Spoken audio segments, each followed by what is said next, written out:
परवीन बॉबी कहती थी कि अमिताभ बच्चन ने मुझे अगवा करने की कोशिश की, इंटरनेशनल गैंगस्टर भी कह दिया।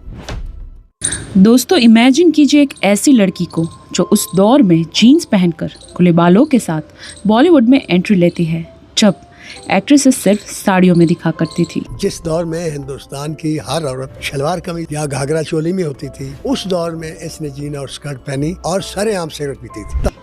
वो इतनी बड़ी स्टार बनती है कि अमेरिका की सबसे बड़ी टाइम मैगजीन उन्हें अपने कवर पेज पर जगह देती है। पर कुछ ही सालों बाद वही लड़की अपने ही घर में एक लाश की तरह मिलती है और उनकी बॉडी को 2-3 दिन तक कोई देखने वाला भी नहीं होता। दोस्तों हम बात कर रहे हैं परवीन बाबी की, लेकिन ये वीडियो उनकी फिल्मी सफलता पर नहीं है, बल्कि उनके उन राजों के बारे में है जिसे आज तक छुपाया गया।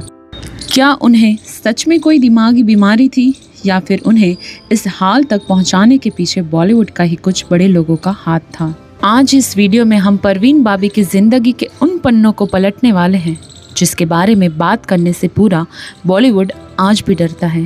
वीडियो को एंड तक ज़रूर देखिएगा, क्योंकि आखिरी 5 मिनट में जो सच आपके सामने आएगा वो आपको हिलाकर रख देगा। चैप्टर 1, ग्लैमर का नया चेहरा। परवीन बाबी का जन्म जूनागढ़ के एक भटके हुए नवाबी परिवार में हुआ था। जिंदगी में सब कुछ ठीक था, लेकिन उनके अंदर कुछ अलग करने की चाह थी।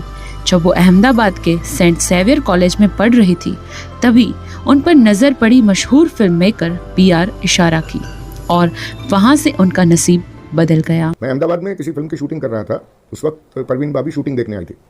बहुत यंग थी, तो मुझे फेस उसका बड़ा इंटरेस्टिंग लगा। मैंने अपने फोटोग्राफर से कहा कि भाई उससे परमिशन लेके उसको फोटोग्राफ करो, तो वो हुआ।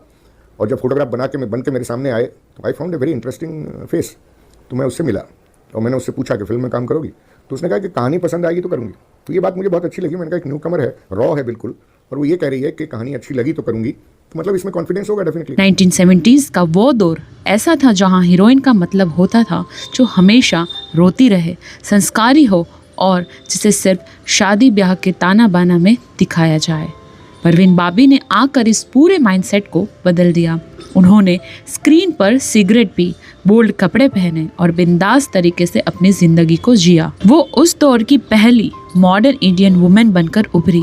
उनकी यही बेबाकी लोगों को उनका दीवाना बना गई।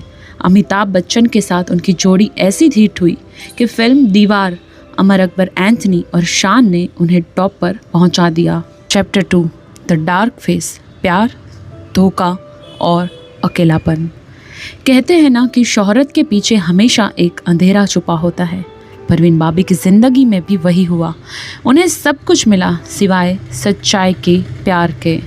उनकी जिंदगी में 3 बड़े नाम आए, डैनी डेंजोंगपा, कबीर बेदी और फिर महेश भट्ट।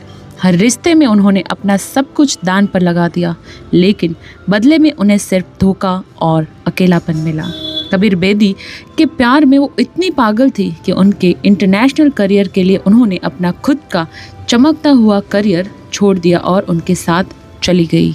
लेकिन जब वो रिश्ता टूटा तो परवीन अंदर से पूरी तरह टूट चुकी थी और यहीं से शुरू होती है उनकी जिंदगी की सबसे भयानक दास्तान। चैप्टर 3, बीमारी या कोई साजिश।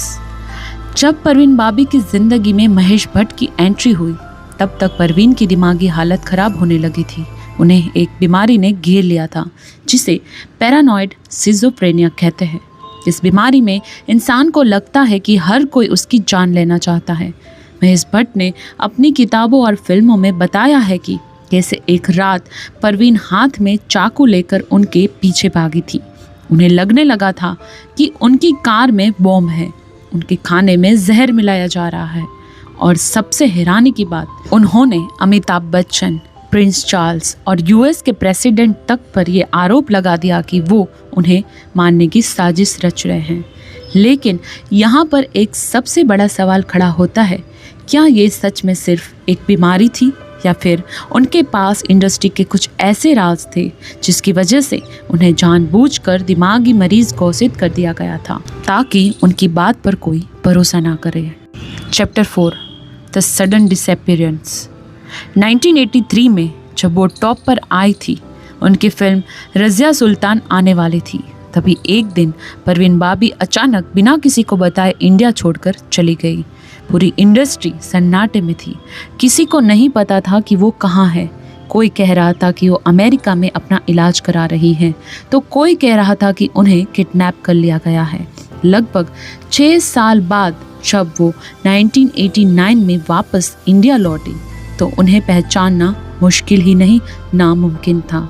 उनका वेट काफ़ी बढ़ चुका था, चेहरे का वो ग्लैमर गायब हो चुका था और उनकी आंखों में सिर्फ एक ही चीज़ दिखती थी, भयंकर डर।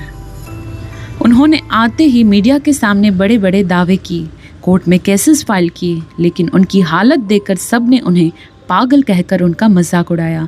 किसी ने उनकी मदद तक नहीं की। Chapter 5 the tragic and. 2 दिन तक पड़ी रही डेड बॉडी। जिंदगी के आखिरी सालों में परवीन बाबी ने अपने आप को मुंबई के जुहू वाले फ्लैट में कैद कर लिया था। वो किसी से नहीं मिलती थी। उनका डर इस कदर बढ़ गया था कि वो अपने फ्लैट के बाहर आने वाले मिल्कमैन या न्यूज़पेपर वाले से भी सीधे बात नहीं करती थी, बल्कि सामान को एक घंटी के ज़रिए अंदर खींचती थी। और फिर आता है 22 जनवरी 2005 का वो काला दिन। उनके घर के बाहर 2 दिन से दूध के पैकेट्स और अखबार जमा थे। जब पड़ोसियों ने पुलिस को बुलाया और दरवाज़ा तोड़ा गया तो अंदर का नज़ारा देखकर पुलिस भी रो पड़ी। बॉलीवुड की सबसे ग्लैमरस हीरोइन की बॉडी वहाँ सड़ी हुई हालत में मिली। उनके पेट में एक भी अनाज का दाना नहीं था। उनका निधन दिमागी बीमारी से नहीं बल्कि भूख और ऑर्गन फेलियर से हुआ था। उनके मरने के बाद बॉलीवुड के वो लोग जो उनसे डर कर दूर भाग गए थे, उनके जनाजे में शामिल हो गए थे। दोस्तों, परवीन बाबी की कहानी सिर्फ एक एक्ट्रेस की कहानी नहीं है। ये इस चकाचौंध भरी दुनिया का वो काला सच है जो दिखाता है कि यहाँ जब तक आपके पास कामयाबी है, सब आपके हैं। जिस दिन आप अकेले होते हैं, कोई आपका हाल तक पूछने नहीं आता। दोस्तों, आपको क्या लगता है, क्या परवीन बाबी सच में दिमागी मरीज थी या फिर उन्हें इस हालत में पहुंचाने के लिए इस इंडस्ट्री का हाथ था? अपनी राय मुझे कमेंट सेक्शन में ज़रूर बताएं। दोस्तों, अगर आपको ये इन्वेस्टिगेटिव वीडियो पसंद आई हो तो चैनल को सपोर्ट करने के लिए वीडियो को लाइक और सब्सक्राइब ज़रूर कीजिए। मिलते हैं अगले वीडियो में एक नए राज के साथ। Thank you.